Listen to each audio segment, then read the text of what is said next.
Tujuan pembelajaran menyimak dapat dibedakan dua aspek tujuan menyimak, yaitu persepsi dan reseptif.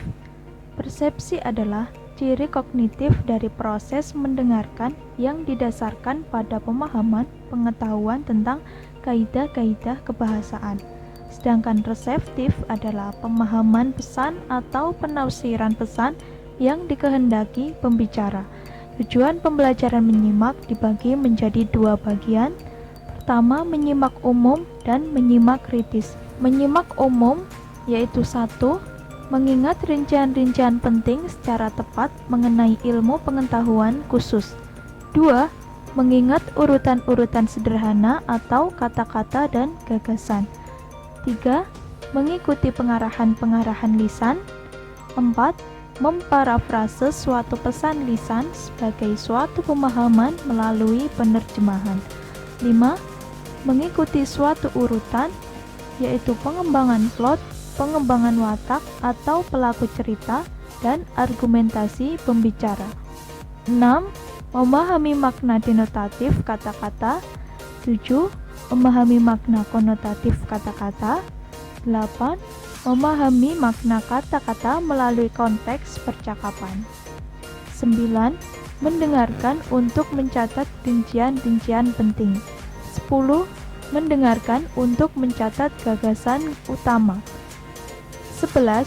Menjawab untuk merumuskan pertanyaan-pertanyaan. 12. Mengidentifikasi gagasan utama dan meringkas dalam pengertian mengkombinasikan dan mensintesiskan tentang siapa, apa, kapan, di mana, dan mengapa. 13. Memahami hubungan antara gagasan dan organisasi yang cukup baik untuk menentukan apa yang bisa terjadi berikutnya. 14. Menghubungkan materi yang diucapkan secara lisan dengan pengalaman sebelumnya. 15. Mendengar untuk alasan kesenangan dan respon emosional. Menyimak secara kritis, yaitu 1.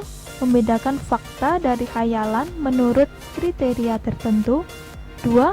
Menentukan validitas dan ketepatan gagasan utama, argumen-argumen, dan hipotesis. 3. Membedakan pertanyaan-pertanyaan yang didukung dengan bukti-bukti yang tepat dari opini dan penilaian serta mengevaluasinya. 4. Memeriksa, membandingkan, dan mengkontraskan gagasan dan menyimpulkan pembicaraan, misalnya kesesuaian suatu deskripsi. 5. Mengevaluasi kesalahan-kesalahan seperti analogi yang salah dan gagal dalam menyajikan contoh. 6. Mengenal dan menentukan pengaruh-pengaruh berbagai alat yang dipakai oleh pembicara untuk mempengaruhi pendengar, misalnya musik, intonasi, dan suara. 7. Melacak dan mengevaluasi prasangka buruk dari pembicara atau dari suatu sudut pandang tertentu. 8. Mengevaluasi kualifikasi pembicara. 9.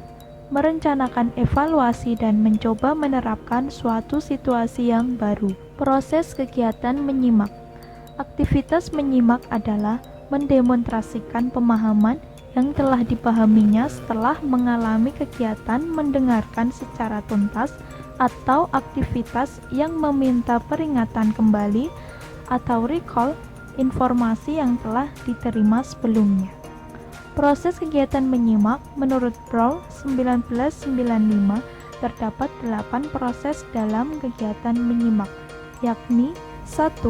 Pendengar memproses raw speech and menyimpan image darinya dalam short-term memory. Image ini berisi frase, klausa tanda-tanda baca, intonasi, dan pola-pola tekanan kata dari suatu rangkaian pembicaraan yang ia dengar. 2. Pendengar menentukan tipe dalam setiap peristiwa pembicaraan yang sedang diproses. 3. Pendengar mencari maksud dan tujuan pembicara dengan mempertimbangkan bentuk dan jenis pembicaraan, konteks, dan isi. 4. Pendengar merecall latar belakang informasi melalui skema yang ia miliki sesuai dengan konteks subjek masalah yang ada. 5. Pendengar mencari artikel literal dari pesan yang ia dengar. Hal ini melibatkan kegiatan interpretasi semantik. 6. Pendengar menentukan arti yang dimaksud. 7.